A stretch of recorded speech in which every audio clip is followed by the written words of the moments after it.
noite a vocês.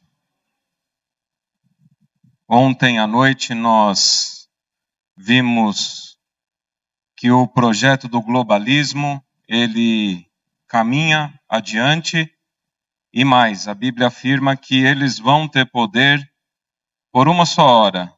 Nessa linguagem simbólica desse poder por uma só hora, mas terão o poder. Eles vão fazer, os 10 reis farão os blocos ali, como a gente mostrou, projeto da União Europeia para o mundo todo e também o projeto globalista aí. Hoje a gente vai continuar no raciocínio e o tema dessa noite é a maior escravidão da história. E para isso eu peço que você abra sua Bíblia em Apocalipse 18. Todo o desenvolvimento desse globalismo você vai encontrar ali no livro de Daniel, capítulo 10 e 11. Para quem deseja saber essas questões históricas, os detalhes históricos de Daniel, capítulo 10 e 11, um livro que eu recomendo você ler é um livro do Marvin Maxwell, o autor, Marvin Maxwell, Uma Nova Era segundo as Profecias de Daniel. Ele era professor de história, então o livro dele faz um detalhamento histórico de Daniel capítulo 10 e 11, impressionante, muito bom, eu recomendo a leitura. Eu vou direto para o resumo, que eu não vou me atentar a detalhes históricos, porque Daniel capítulo 10 e 11, você vai achar o paralelo em Apocalipse 18, mas de maneira resumida, e nós vamos entrar em Apocalipse 18. Eu vou ler aqui um trecho dele, aí eu vou desenvolver a ideia aqui, nós vamos assistir um vídeo hoje que ele é um pouquinho longo, dá uns 15 minutos de vídeo, mas ele é um resumo perfeito de Apocalipse 18. E aí depois eu termino de ler Apocalipse 18, porque nós vamos ficar nos próximos 2 dias, terça-feira e quarta-feira, orbitando em torno de Apocalipse 18. Vamos falar da marca da besta, do selo de Deus e do desfecho final aí, para o nosso século. Espero assim, né? Ser no nosso século. Então em Apocalipse 18 começa assim. Depois destas coisas, vi descer do céu outro anjo, estou no verso 1, que tinha grande autoridade e a terra se iluminou com a sua glória. E então exclamou com potente voz, dizendo, caiu a grande Babilônia e se tornou morada de demônios, covil de toda espécie de espírito imundo e esconderijo de todo gênero de ave imunda e detestável. Pois todas as nações têm bebido do vinho do furor da sua prostituição. Com ela se prostituíram os reis da terra, também os mercadores da terra se enriqueceram à custa da sua luxúria.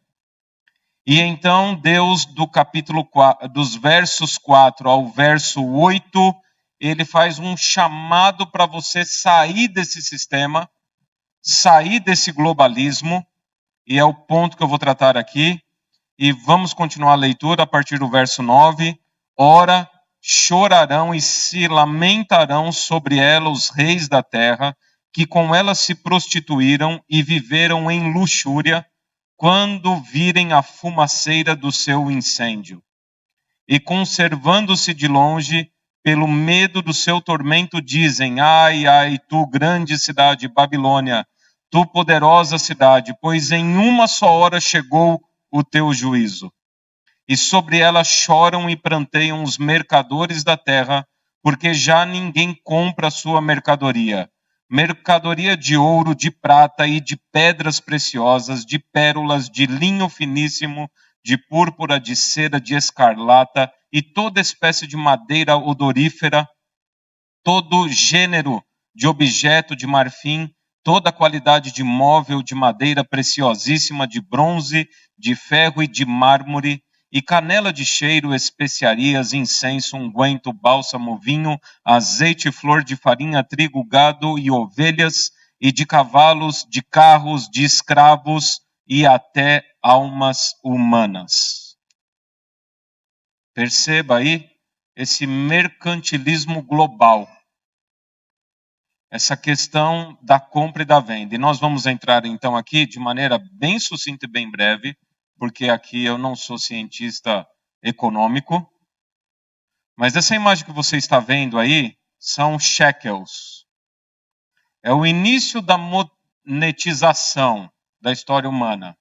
Isso que foi achado na arqueologia. Logicamente que a Bíblia agora ela vai não andar muito paralelo com a arqueologia, porque a arqueologia não descobriu tudo. Por exemplo, lá em Gênesis 24, aparece o relato de Abraão pagando 400 ciclos de prata para comprar um mausoléu, um túmulo, para a esposa dele. Sendo que Abraão viveu em torno de 1800 a.C., estou arredondando aqui, e quando você vai para os livros de história, eles falam que a monetização em moedas começou em torno do 7º século antes de Cristo. Então tem uma diferença aí quase de 1000 anos. A Bíblia já aparece a monetização lá em torno de 1800 antes de Cristo. Tem uma tese de doutorado na USP, ou mestrado, que fala justamente da monetização no Antigo Testamento, Dr. Rubem Aguilar. Para quem gosta de ler, pesquisem aí, vocês vejam aí. Mas aí é o shekel, isso aí foi encontrado, é a parte mais antiga de moedas que se tem notícia arqueológica. Daí, como eu disse, eles colocam o século VII, eu vou respeitar o que os livros estão dizendo aí, eu não concordo com essa data, mas eles dizem que a moeda, então, começou a ser cunhada e comercializada a partir do 7º século antes de Cristo, e foi evoluindo a questão da comercialização. Eu coloquei essa imagem ilustrativa porque eu tentei procurar na internet e não encontrei. Na Idade Média, alguns reis de feudos, alguns senhores feudais, ou até reis, que era aquele que dominava, aquele que entrava em acordo, em aliança com os senhores feudais, que vinha a ser rei. Você já ouviu aquele termo 50 paus? 30 paus? 40 paus? Alguns dizem, alguns dizem não, são cientistas econômicos aí, tem um livro chamado A História do Dinheiro. Tem um livro e tem um documentário no YouTube. Se você não quiser ler, tem um documentário no YouTube pelos autores do livro. E eles falam lá que é encontrado que o rei lá, o senhor feudal, escrevia um valor de um lado da madeira, do outro lado da madeira, credor, devedor, quebrava no meio, e aí ele ficava com um pedaço e o outro ficava com outro pedaço para encaixar exatamente na quebra da madeira, como não era igual, comprovava que o cara era o credor. Entendeu? Daí surge a ideia dos 50 paus, dos 100 paus.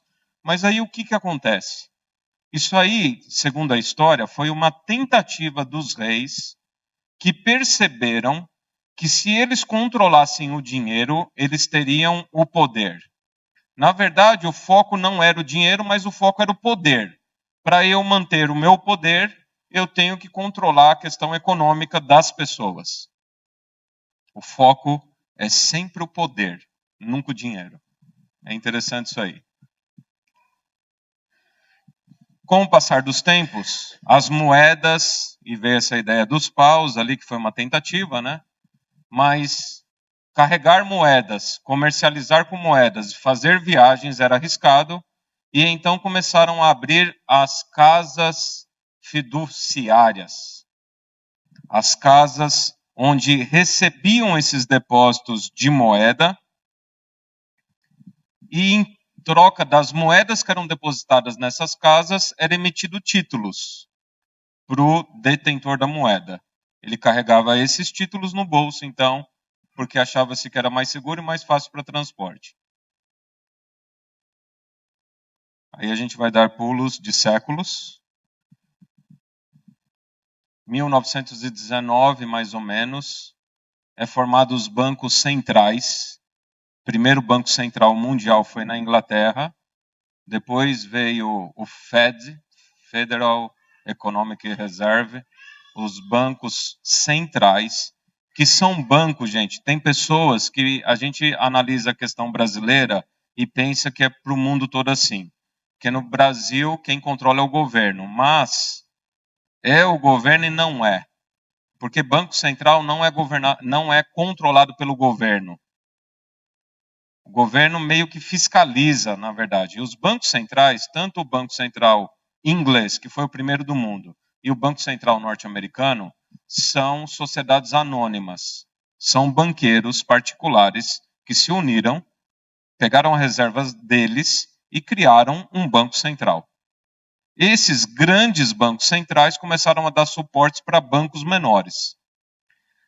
Depois de um tempo, e aí usava-se um pouco de ouro, tal, e aí eles inventaram a moeda. Esse aí é um dólar diferente, foi um dos primeiros dólares. Você vê que tá com um círculo vermelho ali, porque tem uma frase embaixo ali, ó. É uma moeda que ela é abalizada, ela é válida por causa do ouro. Isso aí a gente aprende na escola. O lastro cambial. Você sabe o que a gente não aprende na escola? Porque esse lance aí, ele durou até a Segunda Guerra Mundial. E é interessante que é ensinado nos livros hoje, até hoje é ensinado esse negócio de lastro cambial que não existe mais. E aí você já vê a nota de $1. Quando foi lançada a nota de $20, você podia pegar essa nota, chegar lá no banco e falar, eu quero em ouro. Tá entendendo? O banco dava o ouro para a pessoa e ele levava ouro para casa. Depois da Segunda Guerra Mundial, ou até um pouco antes da Segunda Guerra Mundial, lá em torno de 1935, estava lá no meio da guerra, né? Surgiu as cédulas fiduciárias. E isso eu acho muito interessante, é muito louco esse negócio. O que é a cédula fiduciária? É o que vale hoje no mercado. Sabe o que é isso? É fé. Fé. O dólar tem valor porque no mundo todo ele é usado no comércio. Na época ali da Segunda Guerra Mundial, tal, eles atrelaram o dólar ao petróleo. E aí veio aquele termo chamado petrodólar. Porque a comercialização do petróleo no mundo era baseado no dólar. Daí o dólar se transformou na moeda global e mais forte. E se torna mais forte não, porque a libra esterlina é a mais forte, né? A moeda inglesa. Porque o primeiro banco central do mundo foi criado lá. Aí você começa a entender um pouquinho da história do dinheiro. E voltando um pouquinho e misturando a história aí, enquanto os reis pensavam em dominar as questões monetárias, com as casas fiduciárias lá, com as casas de depósito, começou a surgir um grupo na sociedade que, na verdade, eles não estavam muito preocupados com o poder, não. Você está entendendo por que existem muitos empresários por aí que patrocinam aquele político para subir no poder? Porque ele não está preocupado com a política. Ele não está preocupado com o poder. Mas ele está preocupado com o poder. Mas ele sabe que o poder verdadeiro está no controle do dinheiro. Então ele deixa lá representante discutindo leis enquanto ele segura o controle da sociedade na mão dele. Então começam essas notas aí, fiduciárias, de fé. O real é uma moeda de fé. Então o Brasil tem a sua economia, gira tal, enquanto a economia do Brasil está boa, o real fica meio estável ali tal, porque as pessoas têm fé que o Brasil vai manter a sua moeda.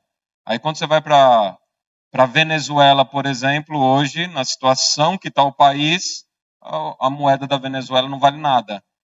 Entendeu? Porque é questão de fé. Essas oscilações cambiais é baseada em fé. É impressionante esse negócio, muito louco isso, na minha opinião. Mas enfim. Daí vem a evolução. Começou lá em Nova York. Primeiro cartão foi o Diners, famoso Diners. Por que o Diners? Veio de uma ideia de um cara que trabalhava em Nova York, que ele entrou num restaurante para jantar, dinner. Assim conta-se a história. E quando ele foi pagar a conta do restaurante, ele percebeu que ele esqueceu a carteira em casa. E aí ele pegou e deixou um cartãozinho dele no caixa do restaurante e falou assim: olha, eu sou fulano de tal e eu venho aqui e pago para você depois. O dono do restaurante conhecia a pessoa lá tal e falou: não pode. E aí no caminho de volta, o cara teve a ideia. Ele falou: não, eu vou inventar um cartão para as pessoas pagar a conta. E aí ele inventou o Diners Club. Assim conta-se a história. E aí veio o Visa, Credit Card, tal, Mastercard, né? E foi evoluindo. Eu vou dar pulos aqui, porque o meu foco aqui não é essas questões econômicas, mas só para você ter um pano de fundo histórico geral aí na sua mente.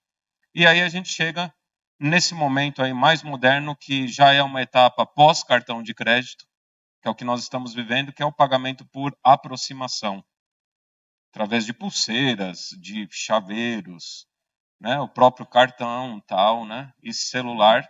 Eu me utilizo muito disso aí e dificilmente ando com carteira. Eu já me peguei de esquecer carteira e não passar apertado para pagar a conta.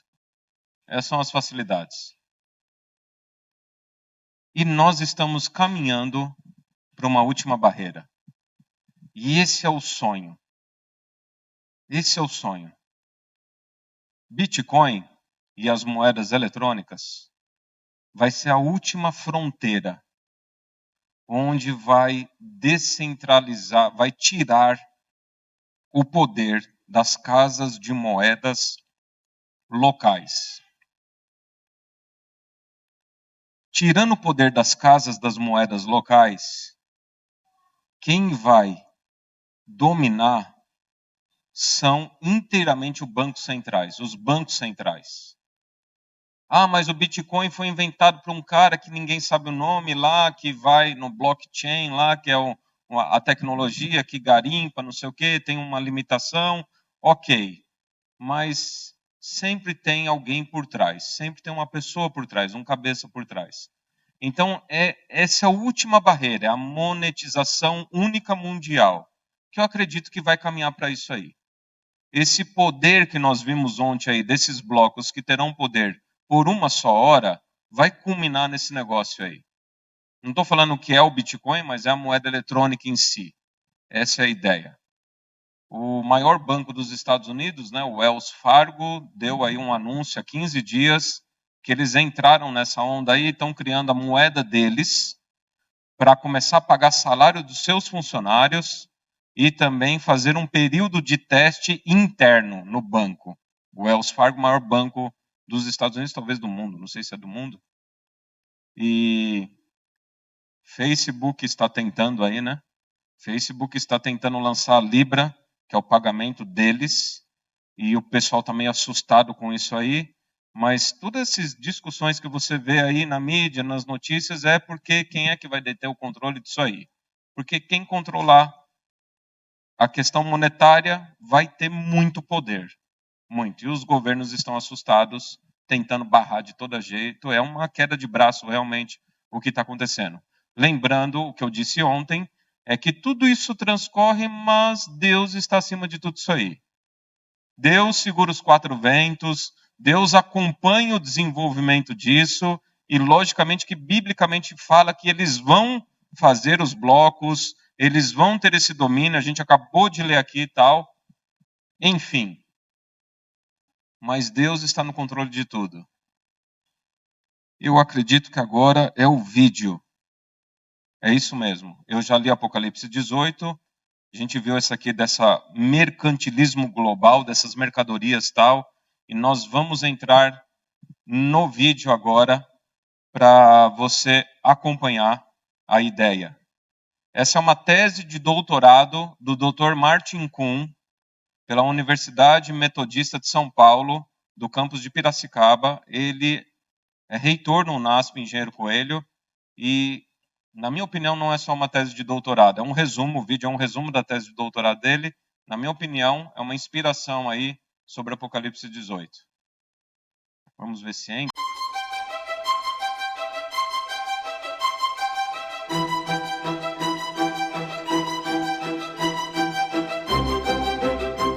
Você já percebeu como a velocidade está presente em nosso dia a dia?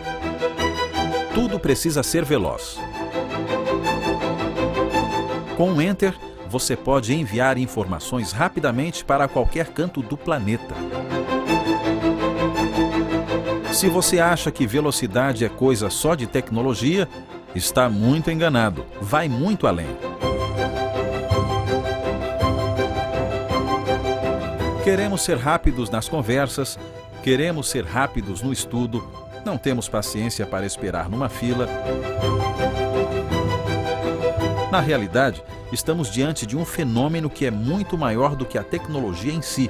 É toda uma nova cultura que se apresenta com um só valor: ser veloz.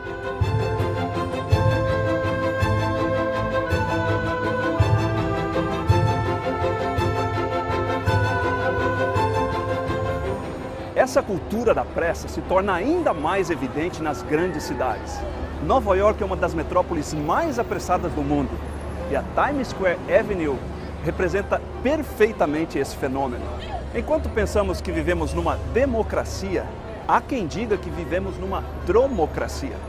A palavra dromo significa rapidez, velocidade. Lembra de autódromo, hipódromo? Pois é. Vivemos num mundo onde quem manda não são as pessoas, o que seria um regime democrático. No fundo, o que manda é a velocidade.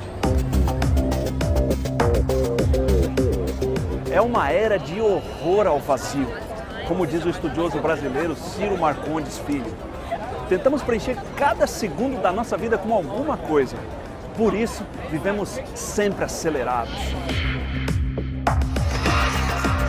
Às vezes fazemos um monte de coisas ao mesmo tempo, justamente para fugir de qualquer possibilidade de lentidão, vazio, silêncio.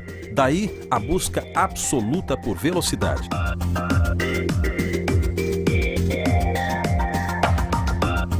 É claro que é muito difícil perceber que estamos imersos nessa realidade, mas essa cultura é tão poderosa que uma das manifestações mais comuns do nosso dia a dia está impregnada dela, e nós sequer percebemos. Essa manifestação é o consumo. Você já percebeu como é que as empresas estão tentando fazer você comprar os produtos delas? Você já viu quais são os seus argumentos? Corra para as lojas, é só amanhã, últimos dias. O que você está esperando? Venha correndo que vai acabar. O que está acontecendo? Bem, as empresas reconheceram que a nossa cultura é de velocidade e estão usando esse argumento para levar você a comprar os produtos delas. É isso mesmo. Antigamente, para convencer, a empresa chamava a atenção para a qualidade do produto.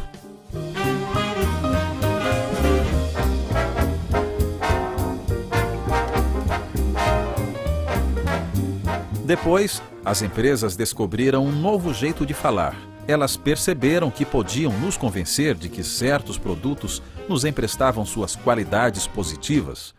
Usar um produto era o equivalente de ser uma pessoa tão boa quanto ele. Ou seja, nesse caso, o produto vale o quanto ele significa para o consumidor. Não, você não conhece o Alaor, marido da Ana? Que marido, menina? Precisa ver o fogão Brastemp que ele comprou pra ela, demais. O Alaor não é como uns e outros que não são assim um marido, que deixa a mulher com o fogão com a boca entupida, a tampa emperrada. A Ana é que soube escolher, viu? O fogão, o marido. Eu é que casei muito jovem, imatura. Burra. Brastemp vai dizer que você ainda não tem. Mas o que acontece quando a indústria está tão evoluída que todos os produtos são iguais? Ok, eles não são rigorosamente iguais, mas todos os carros hoje têm qualidades muito semelhantes. Existem vários produtos que podem significar a mesma coisa para o consumidor, justamente porque existem muitas opções no mercado. Vivemos uma situação paradoxal em que a capacidade de produção de bens e serviços é muito maior do que as nossas necessidades. Paco Underhill afirma que se fôssemos às compras somente quando precisássemos, a indústria iria falir. É aí que as empresas, na sua busca incansável para manter e aumentar suas vendas, acrescentaram ao seu discurso um novo argumento. Agora, elas criam um clima de urgência. Fazem você pensar que se não comprar imediatamente, perderá a oportunidade da sua vida. O consumo imediato é esse novo argumento.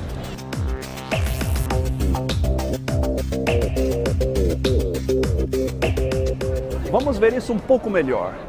No ano de 2010, foram analisados mais de 300 comerciais da TV brasileira que faziam referência ao tempo como um fator decisivo da compra.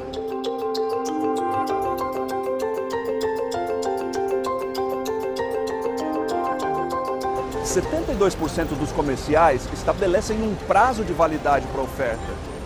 Só amanhã mesmo. É só uma vez ao ano, amanhã. Só nesta quinta, sexta e sábado. Preços válidos só neste sábado. Neste fim de semana. Só neste fim de semana. Nesta terça, corra. Neste final de semana. É só nesta sexta. Só um dia. É só amanhã na Marabras. Isso é para você acreditar que o prazo não vai se estender. Mais da metade dos comerciais, 51% para ser mais preciso, diz que é uma promoção incrível, algo imperdível e que não voltará outra vez. Eu tenho uma oferta imperdível para você. Está imperdível! Imperdível, imbatível, sensacional! Não perca essa chance para comprar. Não dá para perder. Ninguém vai ter nada melhor que a Chevrolet. Aproveite a oportunidade do ano. 20 horas de ofertas Fiat imbatíveis. É a sua última oportunidade de comprar carro zero com IPI reduzido. É agora ou agora. Ou seja, você não está levando a sério a promoção?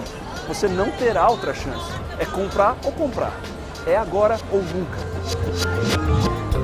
1/3 das propagandas dá uma ordem explícita para você ir até o lugar das compras.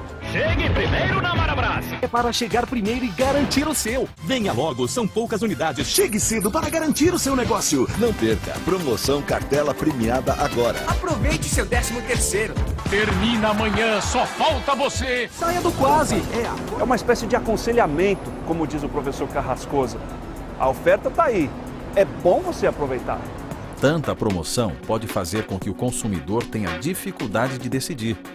Vai dizer que depois de ouvir uma oferta como essa, você não ficou pensando assim: mas será mesmo? Será que eu devo ir? Mas e a outra empresa? E o outro produto? Não seria melhor eu consultar outras opções? Pois é, as empresas sabem que elas não podem te obrigar a ir às compras, mas elas tentam te convencer. E aí vem um outro dado muito interessante. 33% dos comerciais completam um anúncio com uma ordem direta para evitar a passividade. Os carros que você quer com as ofertas que você pode pagar. Corra! Ford, quem tem está se dando bem. Deixa o que estiver fazendo e aproveite. Corra para a Esplanada Móveis e leve tudo o que você precisa. Vem que é sábado. Vem que tá calor. Corra e aproveite a garantia do melhor negócio. Corra e leve tudo o que você precisa. Mas corra, é neste fim de semana. Corra pra Marabras. Nesta terça, corra. Liga para a GVT. É bom de verdade. Você não vai se arrepender. É como se você não estivesse percebendo a importância da oferta. Se não tomar uma decisão agora, você pode se arrepender no futuro. Essa superestimulação ao consumo acaba por inverter as regras do jogo, onde já se viu o consumo ser uma economia. No consumo sempre há um gasto. É como diz o ditado da área corporativa: não existe almoço grátis. Mas a propaganda diz que esse gasto é uma economia. Se você não o fizer, você na verdade vai perder dinheiro. Temos de tirar o chapéu para essa capacidade de argumentação. Dizer que algo é urgente tem um impacto, fala diretamente à nossa alma, porque nossa cultura é de urgência. Tentamos fazer tudo apressadamente no menor tempo possível. Esse clima de urgência acaba por caracterizar a comunicação de mercado como um império do imediato.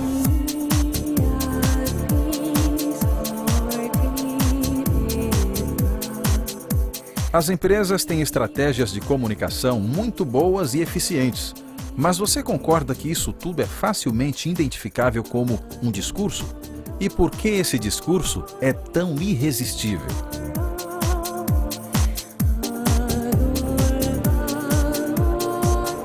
A dissonância cognitiva é um sentimento psicológico de desconforto que os seres humanos sentem quando estão diante de dois pensamentos contraditórios. Leon Festinger diz que cada ser humano tem as suas cognições. São os valores que ele carrega consigo mesmo. No caso das compras, todos carregamos certos valores. Não podemos gastar mais do que ganhamos, não devemos comprar coisas além do que realmente precisamos e por aí vai. Quando fazemos uma compra impulsiva, nós batemos de frente com essas cognições. O mais lógico é que sentiríamos o tal mal-estar, a dissonância cognitiva. E o medo da dissonância seria uma espécie de freio para o nosso consumo. A gente não iria comprar essas coisas porque haveria o risco de contrariarmos nossos valores. Mas parece que com o apelo à urgência, a comunicação consegue driblar essas nossas convicções. O economista Eduardo Gianetti da Fonseca tem uma série de estudos que mostram que o ser humano sempre vai preferir um prazer no imediato do que no futuro. Mas simultaneamente a esse impulso para o imediato, as pessoas carregam consigo mesmas os valores de prudência, de economia e de poupar para o futuro. Vou levar a Sharp verde. Boa escolha, acabou. São $120. Como prefere pagar? $50 em dinheiro. Pode colocar 30 neste cartão?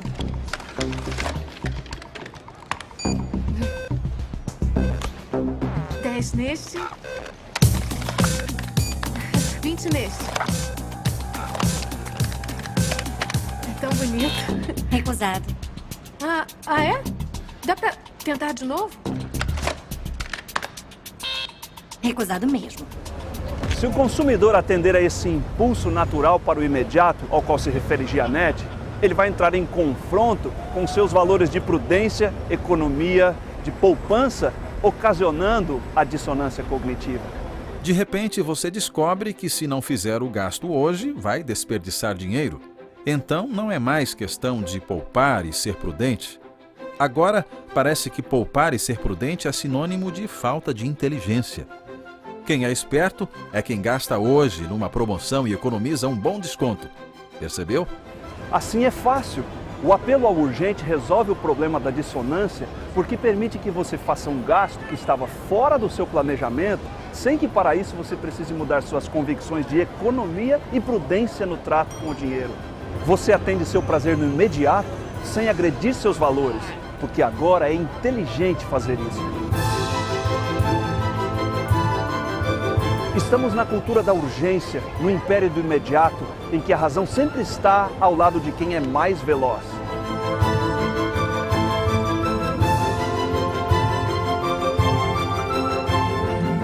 O elemento tempo é importante também em outro aspecto das estratégias de persuasão de hoje.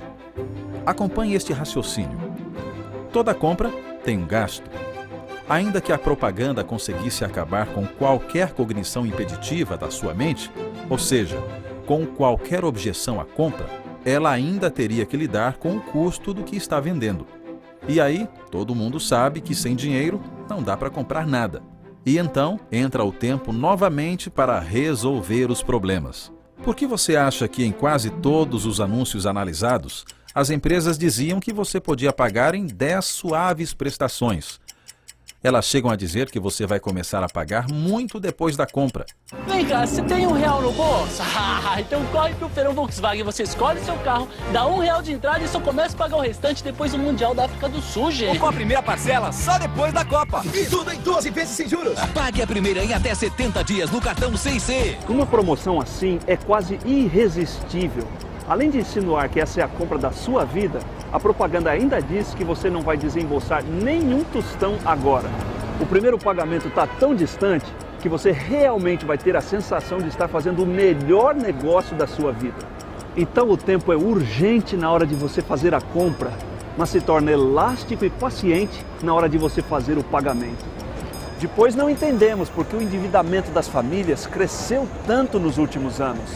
Se a pessoa pode comprar hoje e pagar só depois, a renda dela será destinada cada vez mais para pagar um prazer que ela já teve no passado.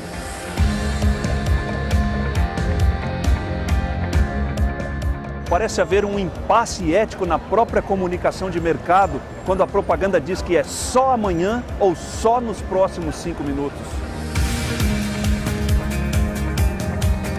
Se essa mesma propaganda é repetida várias vezes no dia, na semana, ao longo do mês inteiro, isso significa que não é exatamente só nos próximos 5 minutos.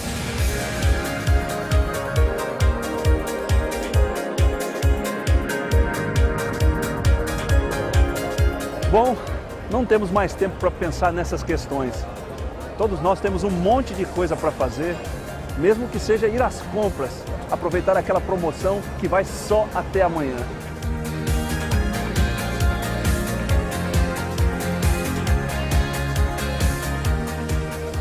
No império do imediato, o agora sempre é mais importante que o depois.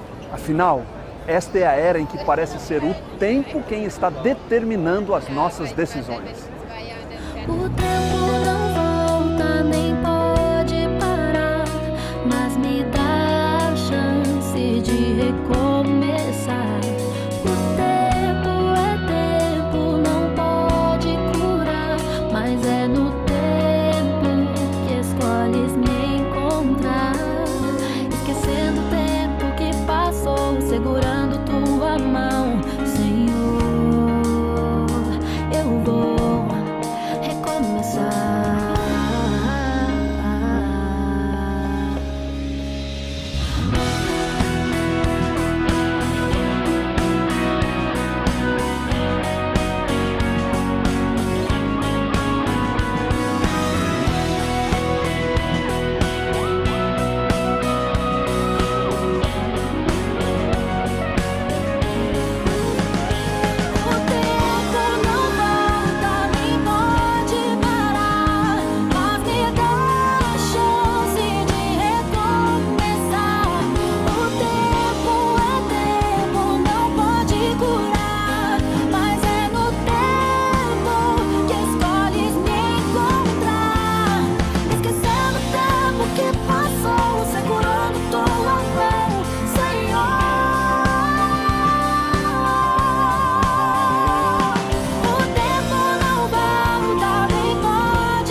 Ficou bem claro aí?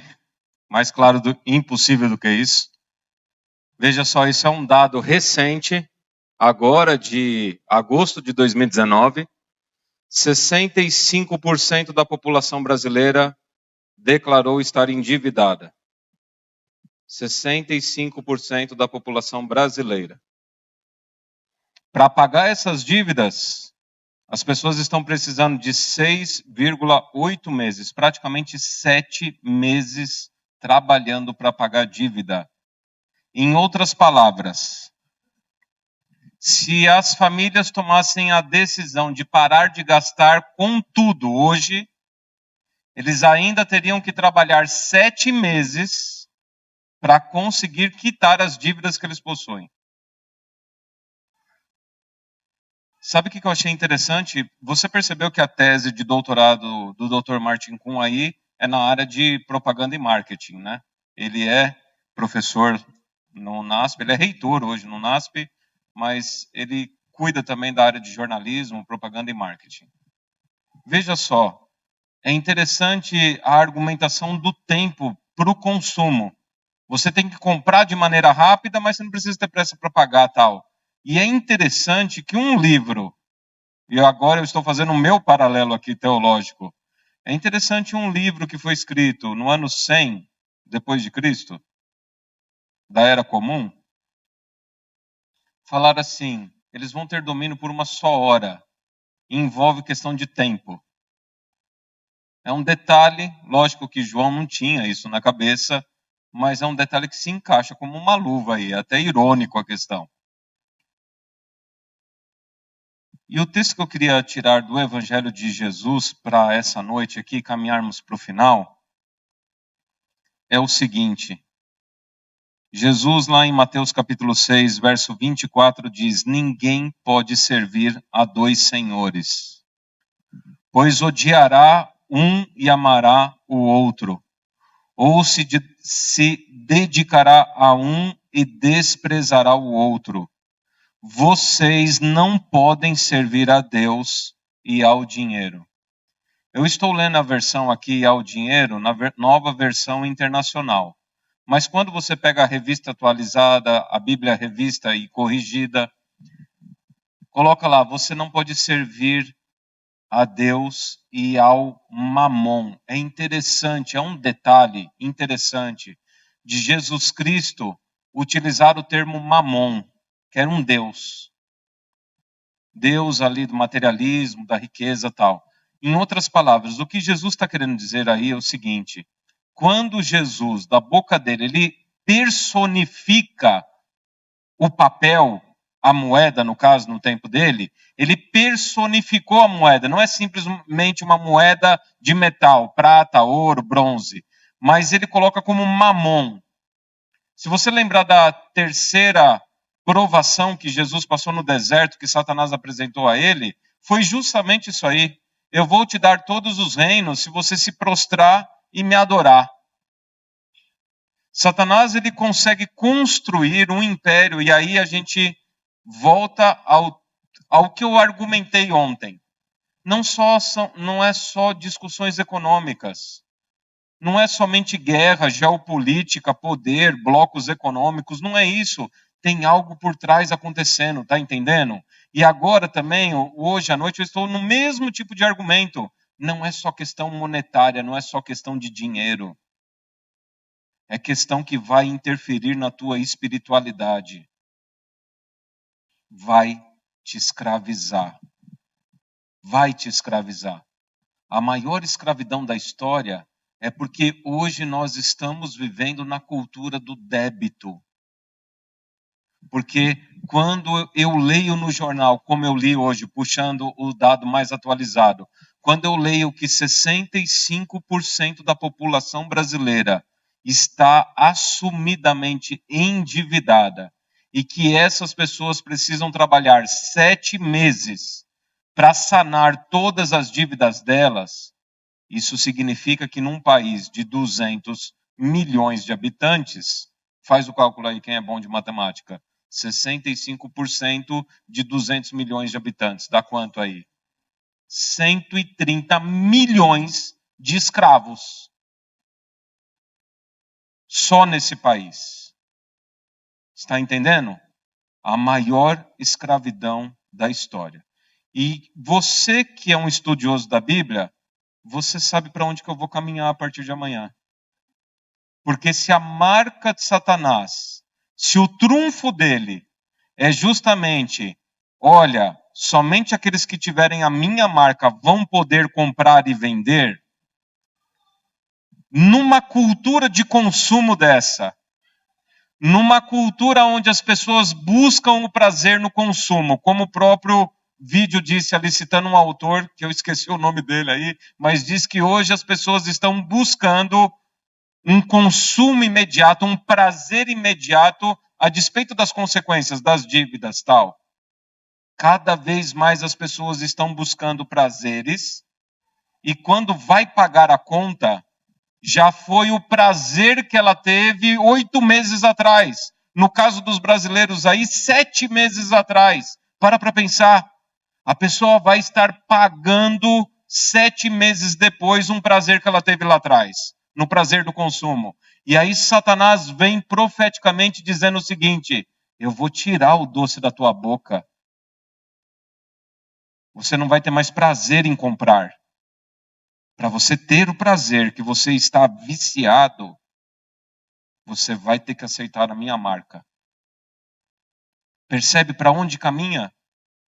Amanhã a gente vai ver em mais detalhes disso aí, porque o tema de amanhã é justamente isso aí. A marca da besta e o selo de Deus, parte 1. Eu vou tratar da parte 1, parte 2. Vou terminar de ler Apocalipse 18 e também vou entrar em Apocalipse 13 e Daniel capítulo 3. Porque está tudo ligado. Qual é o apelo que eu faço a você? Não é o apelo que eu faço, mas é o mesmo apelo que Jesus fez. Não dá para servir a 2 senhores. Não dá.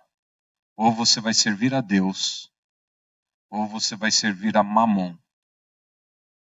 Está entendendo o lance aí? E é justamente isso que Apocalipse 18, verso 4 fala. Ouvi outra voz do céu dizendo: retirai-vos dela, povo meu, para não serdes cúmplices em seus pecados e para não participardes dos seus flagelos, porque os seus pecados se acumularam até o céu, e Deus se lembrou dos atos iníquos que ela praticou.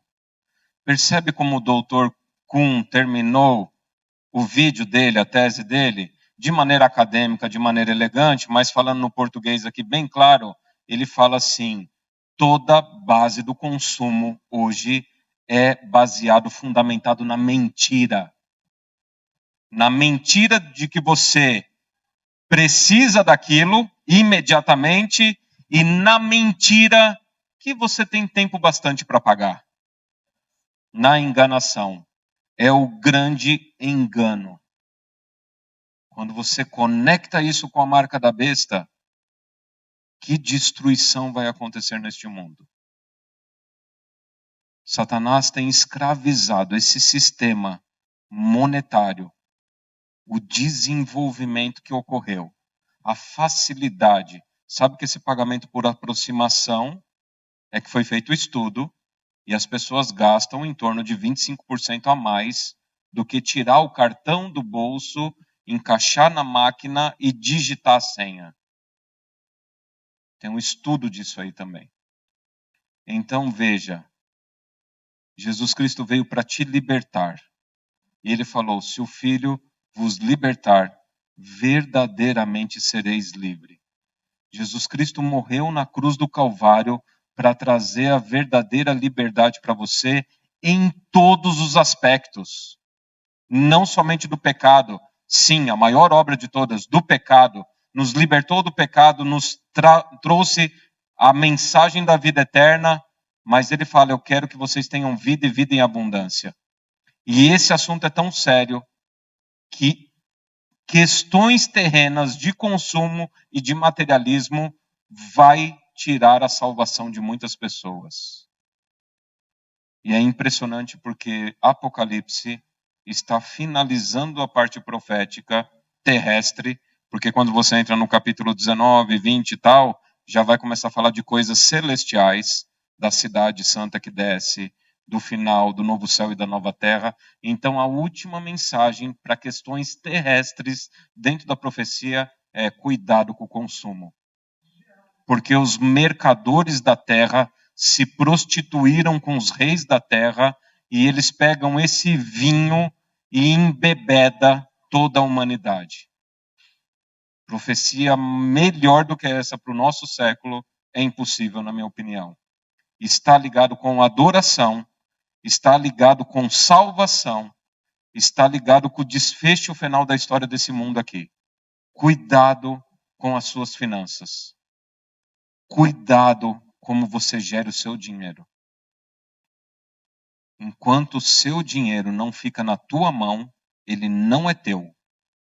Enquanto você está comprando e pagando, você está dando esse dinheiro. Você só é um meio de transporte. O dinheiro é teu quando ele fica na tua mão. Mas enquanto passa pela tua mão, ele não é teu. Ele não é teu. E a gente teria mais coisas a acrescentar aí, falar a indústria da obsolescência, produtos que são fabricados para quebrar cada vez mais. Então você compra aquilo, você acha que é teu, mas não é teu. Eles só estão te emprestando, porque vai causar uma dependência do conserto, a dependência da troca, a dependência de sempre estar atualizando aquele produto. Se eu tenho que atualizar sempre ele não é meu. Ele não é meu. Cuidado. Jesus Cristo veio para te libertar. A Bíblia diz que o nosso reino não é desse mundo. O nosso Senhor não é desse mundo aqui. Jesus Cristo tem um novo céu e uma nova terra para te dar. Lá você vai poder pisar em rua de ouro, viu? Lá você vai pisar em rua de ouro. Lá, o que é mais valorizado aqui, lá é material de pavimentação. Então, se apegue a Deus. Viva dentro da cultura de Deus. Porque esse é o reino. Esse é o reino. Vamos colocar em pé, vamos orar.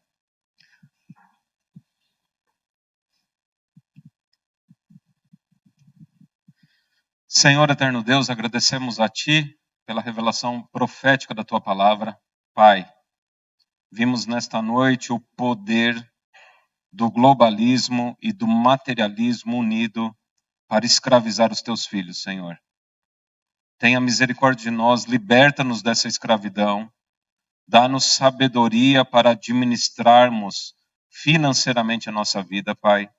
E principalmente, Pai, dá-nos sabedoria para não entrarmos no vício do consumo, Pai. Ajuda-nos a vivermos somente com o necessário, Pai. Afasta-nos dessa cultura consumista e materialista que escraviza as famílias da terra, Senhor. Ajuda-nos a sermos verdadeiramente livres, porque somos gratos pela morte do Teu Filho na cruz do Calvário, que veio nos libertar em todas as áreas da vida, Pai. Ajuda-nos, Pai, a vivermos para a Tua honra e para a Tua glória. É o que lhe rogamos em nome do nosso Senhor e Salvador Jesus Cristo. Amém. Deus abençoe você e até amanhã.